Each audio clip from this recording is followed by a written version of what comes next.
Bir kişinin həyat yoldaşı dünyasını dəyişib və o aradan 15 il keçməsinə baxmayaraq yenidən ailə qurmayıb. Dostları adama soruşanda ki, sən niyə yenidən evlənməmsən?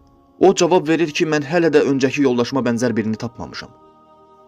Dostları da heyrətlə ona deyirlər ki, necə də yəni, sən 15 il ərzində hələ də ona bənzər birini tapmamısan? Adam təbəssümlə deyir ki, sizə qısa bir əhvalatdan bəhs edəcəm ki, biləsiniz kim idi mənim yoldaşım. Bir gün biz onunla mübahisə etmişdik və mən ona qışqıraraq onu evdən qovdum. Bir həftə sonra əsəbim soyuyandan sonra onu anasıgilin evindən gətirməyə getdim. Qapını özü açdı. Məni sevgi ilə qarşılayıb qulağıma pıçıldadı ki, xahiş edirəm baş verənləri burada bildirmə. Mən demişdim ki, sən işlə bağlı səfərə çıxmısan. Mən də evdə tək qalmamaq üçün bura qonaq gəlmişəm. İndi deyin mənə dostlarım, mən harda elə birini tapa bilərəm ki, onun kimi mənim yoxluğumda belə mənim sirrimi, eybimi gizlətsin. Allah Rəsulü sallallahu aleyhi və səlləm buyurur.